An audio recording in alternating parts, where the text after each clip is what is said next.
A revolta dos anjos. Alexandre de Oliveira. O mestre chega na sala e dá início à aula. Sua aula de arte política sempre foi uma das melhores aulas do curso, e este professor nos explicava tudo nos mínimos detalhes. Professor Fernando de Avelar Macedo. Algum tempo atrás, quando o padre deixou a batina por ter conhecido alguém que por ela se apaixonou, casando em seguida. Entretanto, a vida de vez em quando nos surpreende, e com pouco tempo, sua esposa parte, deixando para ele um vazio. Boa noite. Hoje temos muito que debater este assunto, e ninguém irá nos atrapalhar. Eu direi para todos a realidade, e tenho que falar. Assim, em poucas palavras, o mestre dá início à aula. Ele que era o mais sábio e muito mais experiente, dentre todos os professores que víamos como amigos. Mas, tinha outro professor que por excelência sobre tal cadeira nada entendia. Arte política, coisa que para este político é farinha do mesmo saco, sendo ele o mais atrapalhado,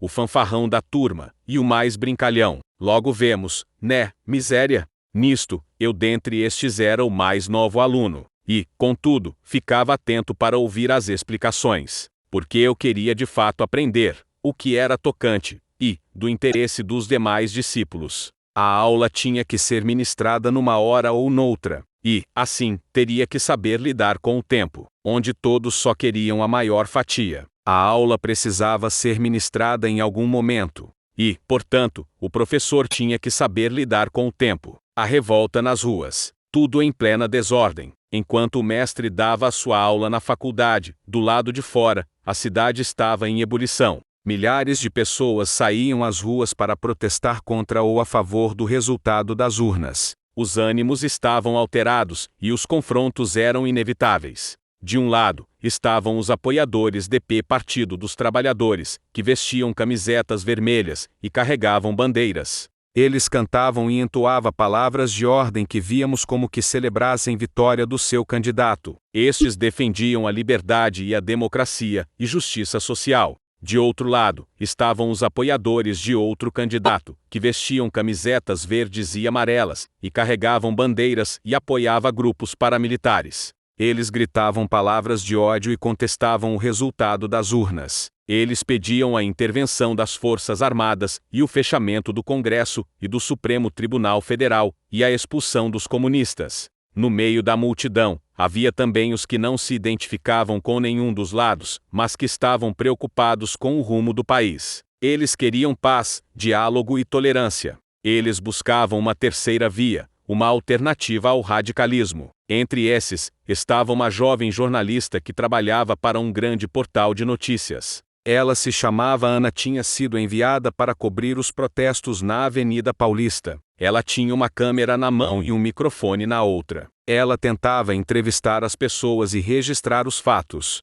Ana era uma mulher bonita e inteligente, mas também corajosa e determinada. E, assim, tinha um sonho de fazer reportagens investigativas e denunciar as injustiças do mundo. Ela tinha um senso bastante crítico e bem radical, e uma ética profissional inabalável. Ana estava no meio da confusão, tentando se proteger da violência. Ela via cenas de vândalos depredando tudo, e agredindo pessoas de bem. Ela via pessoas sendo feridas por pedras, paus e balas de borracha. Ela via pessoas sendo presas por policiais ou atacadas por milicianos. Ela também via cenas de solidariedade, resistência e esperança. Ela via pessoas se ajudando, se abraçando e se beijando. Pessoas que por algum motivo cantáveis, dançar e sorria. E, impressionada com tudo o que via, ela sabia que estava vivendo um momento histórico. Ela sabia que estava fazendo o seu trabalho. Todavia, Ana sabia que estava vivenciando uma história. Uma história que tinha tudo a ver com uma vida jamais pela sua gente imaginada. Eu vi uma legião de vândalos decretarem guerra. E, assim, eu também corri atrás dos meus direitos. A revolta de uma gente oprimida. A revolta de quem queria ter direito a falar dentre tantos. Eu vi muitos chorar pelos seus, devido a uma grave epidemia que parecia não passar. Eu vi muitos serem sepultados em valas como que indigentes. E, a cada momento, essa revolta dos se tornava muito clara que não queríamos viver assim. De que por fim, tudo terminou e o insolente fugiu sendo decapitado pelos apoiadores. Fim análise da história. O tema do texto é a revolta popular contra o resultado das eleições e a busca por uma sociedade mais justa e democrática. O propósito do texto é narrar os acontecimentos de uma manifestação na Avenida Paulista, contrastar as diferentes visões políticas dos manifestantes e localizar a experiência de uma jornalista que cobre os protestos. O público do texto é qualquer pessoa interessada em política, especialmente em temas como democracia, liberdade, violência e resistência. O tom do texto é dramático e crítico, pois o autor descreve as cenas de conflito, tensão e caos, sem esconder a sua posição contrária ao candidato vencedor das eleições. Os pontos principais do texto são: a aula de arte política do professor Fernando de Avelar Macedo, que é interrompida pelos protestos na rua, e que envolvem milhares de pessoas de diferentes posições políticas. Os apoiadores do Partido dos Trabalhadores defendem a liberdade e a democracia, enquanto os apoiadores do outro candidato pedem a intervenção militar e o fechamento das instituições democráticas. No meio da multidão, há também os que não se identificam com nenhum dos lados, mas que querem paz, diálogo e tolerância. Entre esses, está Ana, uma jornalista que trabalha para um grande portal de notícias. Ana tenta entrevistar as pessoas e registrar os fatos, mas também se emociona com o que vê. Ela testemunha cenas de violência, vandalismo, repressão, mas também de solidariedade, resistência e esperança. Ana sabe que está vivendo um momento histórico e que está fazendo o seu trabalho. Ela também sabe que está vivenciando uma história que tem tudo a ver com a sua vida. Qual é a posição do autor em relação aos protestos? Pela forma como o autor narra os protestos, é possível inferir que ele tem uma posição favorável aos apoiadores do Partido dos Trabalhadores e contrária ao outro candidato. Ele usa adjetivos e expressões que indicam uma avaliação positiva dos primeiros e uma avaliação negativa dos segundos. Por exemplo, ele diz que os apoiadores do Partido dos Trabalhadores defendem a liberdade e a democracia, enquanto os apoiadores do outro candidato pedem a intervenção militar e o fechamento das instituições democráticas. Ele também mostra simpatia pela jornalista Ana, que se emociona com as cenas de solidariedade, resistência e esperança. Portanto, pode-se dizer que o autor tem uma posição de esquerda ou progressista em relação aos protestos. A minha crítica em relação ao texto e ao autor é a seguinte: o texto tem um estilo narrativo que busca envolver o leitor na história dos protestos, usando descrições detalhadas, diálogos e personagens. O autor usa a primeira pessoa do singular para se colocar como um dos participantes da aula de arte política e como um observador dos acontecimentos na rua. O texto tem uma estrutura linear, que segue a ordem cronológica dos fatos. O autor divide o texto em parágrafos, que organizam as ideias principais.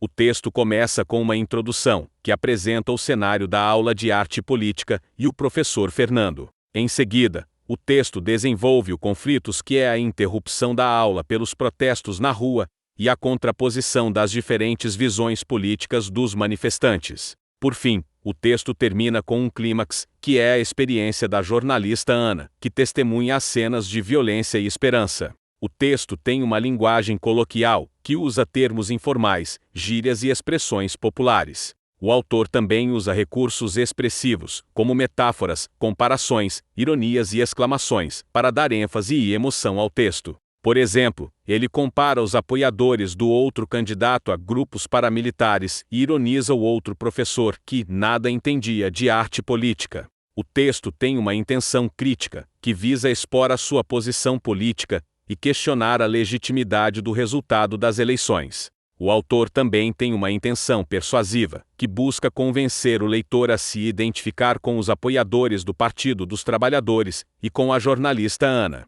O autor usa argumentos baseados em fatos, como os números das urnas e as cenas dos protestos, mas também usa argumentos baseados em valores, como a liberdade, a democracia e a justiça social. O autor demonstra ter um conhecimento prévio sobre o tema da arte política e sobre o contexto histórico dos protestos. Ele também demonstra ter uma criatividade para inventar personagens, diálogos e situações que ilustram o seu ponto de vista. Ele ainda demonstra ter uma sensibilidade para captar as emoções e os sentimentos das pessoas envolvidas nos protestos. Em suma, O texto é um exemplo de uma narrativa crítica e criativa, que mistura ficção e realidade, para abordar um tema político relevante e atual.